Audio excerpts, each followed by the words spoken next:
What's going on, everyone? Hope you're having a great day. Welcome to the Tundra Dude 34 YouTube channel. If you've been here before, welcome back. If you're new to the channel, welcome aboard. Make sure you hit that subscribe button and notification bell so you know every time I put up a new video and or a live stream. Okay, ladies and gentlemen, if you've been around the channel for just a little while, you know a few weeks ago I took a road trip out to Pocono, Pennsylvania to see NASCAR.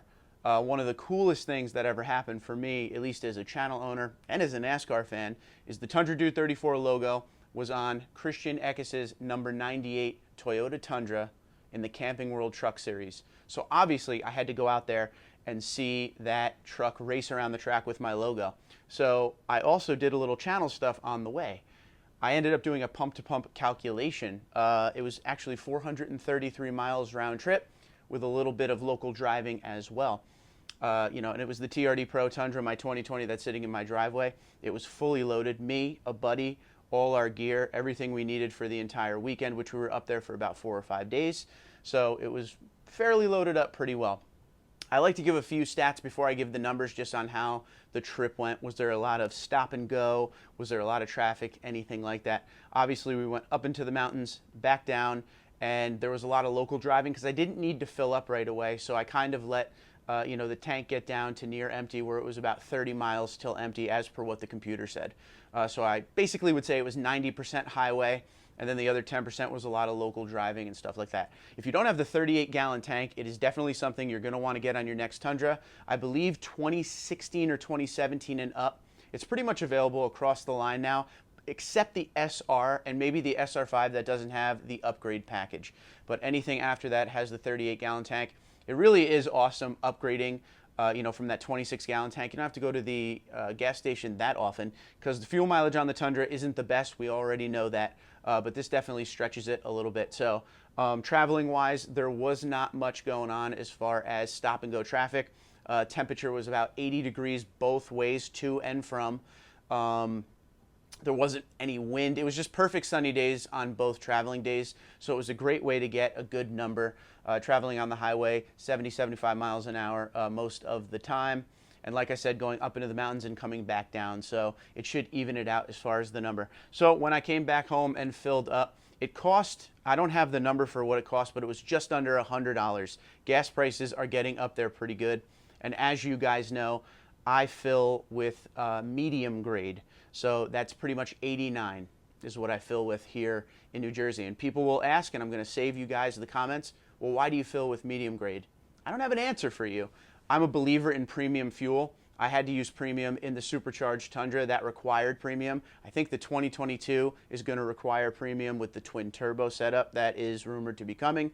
But when I came out of the 2017, I'm not a real big fan of using like 87.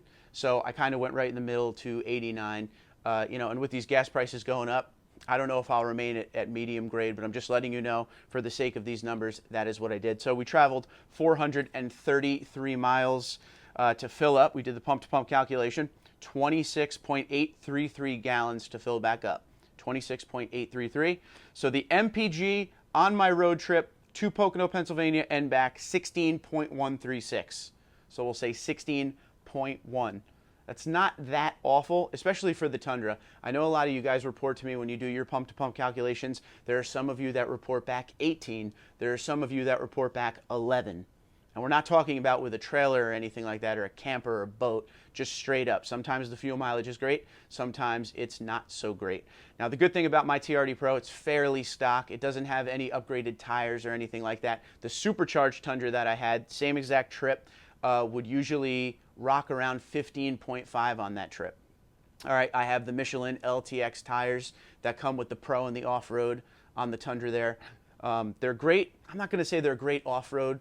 They'll take care of the business, on rocky roads and, dirt trails or access roads, things like that. Nothing too insane off-road, but they are great in weather and they are great on the road as far as dry performance, just driving on the highway and everything like that. It's kind of the best of both worlds. They're missing the look a little bit because it's an all-terrain tire that looks more like a street tire, but they really do a great job traveling down the road, and it doesn't eat up too much MPG. So 16.1, not too shabby. Could be better, of course.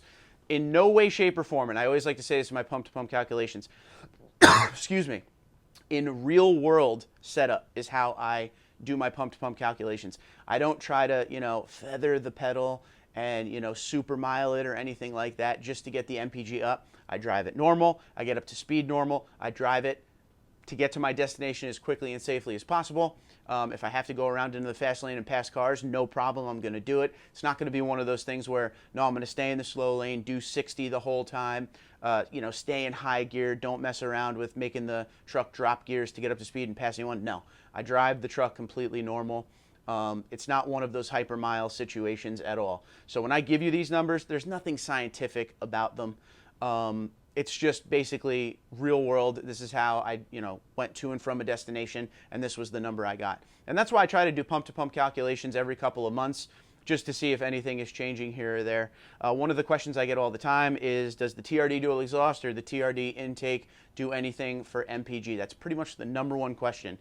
If you're buying the TRD dual exhaust or the TRD intake, which I have installed on my truck, do not buy them for things like MPG savings, because you're not going to get anything, and if you do, it'll be very minimal. You won't even notice it. Get those for things like sound. You're not even going to get a huge horsepower gain. Just get those for things like, you know, you get a little more engine bay noise, especially when it comes to the TRD intake. Going up through the gears, you'll feel, you know, a little more pull in that TRD intake when you're 3rd or 4th gear getting up to speed. The TRD dual exhaust is an amazing exhaust that has the best sound. As per stock trucks out there, half tons, not even just the Tundra, just all half tons, I don't think there is a better stock performance exhaust available than the TRD dual exhaust. It is amazing, absolutely 100% awesome exhaust. It's expensive though, $1,100 to get. But if you're buying those for fuel savings, it's not worth it because you're not going to save a lot. First off, when you hear the sound of the TRD dual exhaust, you're going to have trouble keeping off the pedal anyway. So that's my story. I'm sticking to it. 433-mile trip, 26.833 gallons it took to fill back up, 16.1 MPG, and that is with the medium grade fuel, 89 octane. If you have any questions, comments, or concerns, you know what to do. Hit me up. Let me know. Once again, it was super cool to see the Tundra Dude 34 logos on Christian Eckes' number 98 Tundra.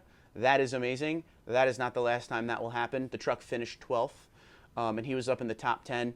Late restart kind of ruined that, but you know, thank you to Christian for having me on the truck, Thor Sport Racing, and Toyota, because that is awesome to be on the truck. But like I said, if I'm taking a road trip, even if it's to see something cool like that, it always becomes a YouTube business thing for me, because I got to check this fuel mileage. As we get into the next generation Tundra, when we start doing pump-to-pump calculations with that, we're going to look back on these videos and these numbers to see if we can improve on 16.1, which I'm pretty sure we will be able to do. But it's not too shabby. It's not too shabby at all. I know a lot of people say, you know, the Tundra is terrible with MPG, which it's not the best.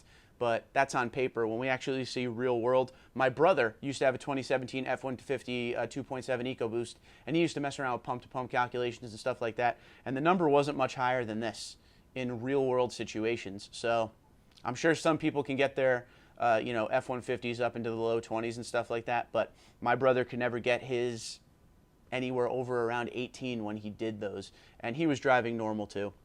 Same idea as this video, so keep that in mind. Buy the Tundra because it's there for the long haul. Reliability is its #1 thing that everyone buys it for. Great resale value and stuff like that. The truck is built like a truck. It's old school, for now at least, until the next gen. So if you want something that's going to be there for a long time and built with quality parts by quality hands, check out the Toyota Tundra. If you have any questions, comments, or concerns, you know what to do. Go down in the comments below. Also, if you would like to report your pump-to-pump calculations, your MPG that you got on your trips, please do in the comments below. Let's have a conversation about it, and I will talk to you guys tomorrow. Until then, Twitter, Instagram, LinkedIn, Facebook at TundraDude34, TundraDude34@gmail.com. You guys have a great day, be safe, and be well.